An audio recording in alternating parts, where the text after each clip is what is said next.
A headline, I got to be honest, Ken, it caught me off guard. Jim Carrey came out of retirement because he needs money?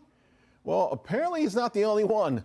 Al Pacino, Hugh Grant, Nicolas Cage, Harrison Ford, these folks, if they can't retire with all the cash that they've made, how can the average American? I want to bring in now Matson Money founder, CEO Mark Matson. And Mark, what is going on? Listen, we saw Mike Tyson. Like, we knew Mike Tyson had to take the fight and maybe not win the fight, but he was in a dire situation. No one thought Jim Carrey was in that situation. And people are looking at this like, how can I ever retire if these guys can't retire? Well, it's a very difficult thing to do for apparently not only normal everyday Americans, but for celebrities. And it's because of the nature of money itself. Money can't make you happy. If you look throughout history, you can see people like Elvis Presley, Marilyn Monroe, Prince, John Belushi. Howard Hughes, at the time, the richest person on the planet. They were very miserable, very unhappy. You had Jim Carrey said, I have enough, I've done enough, I am enough, but apparently he doesn't have enough.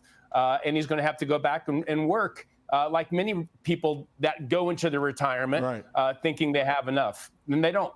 So, and we know, to your point, more people are working longer. They're coming back out of retirement. So is it a myth? Is there a path to really retiring comfortably?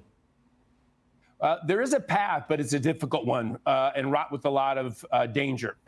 So I always tell people, look, most people dramatically underestimate how much they're going to need. There's a rule of 4 in financial planning, 4%. It basically says for every $1 million, you can basically take $40,000 a year in income. And that's if you make absolutely no mistakes in your investing process.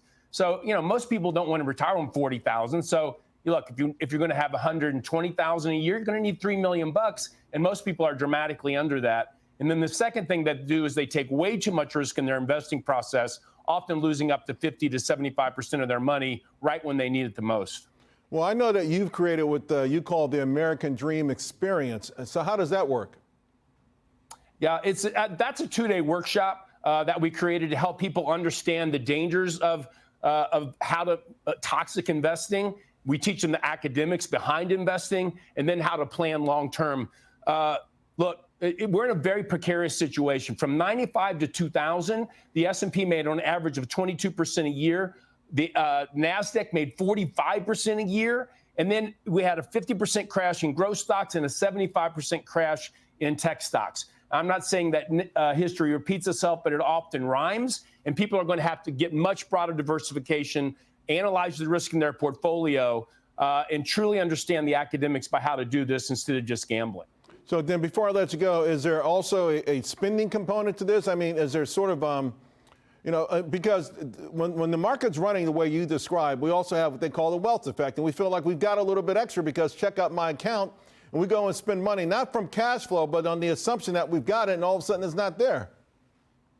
Yeah, it's extremely dangerous. Look, the reality is that investing is a dangerous game. Playing the market itself is dangerous. And I always tell people, look, you want to invest in the market long term, not play it. No one knows when the next Boeing's going to hit. Who would have ever guessed Boeing would lose everything? They made planes that crashed themselves. Doors flew off. Had massive, terrible problems. Many companies have gone bankrupt. Broad diversification in large stocks, microcap, value, and international, and hedge your equity risk with high-quality short-term fixed income. That way, if the market does take a 50% hit, you have cash to rebalance and buy that while it's low. And don't spend that. A lot of people are getting money from their parents when they die. Yeah. They don't even reinvest it. They buy Ferraris and new houses. Yeah. And let's face it, Jim Carrey always had the Groundhog movie and in case of emergency, break glass, right? All of those actors got I could do part 4 of that movie. So most folks don't have that availability. So let's do it the right way. Mark, thank you so much, my friend. Appreciate it.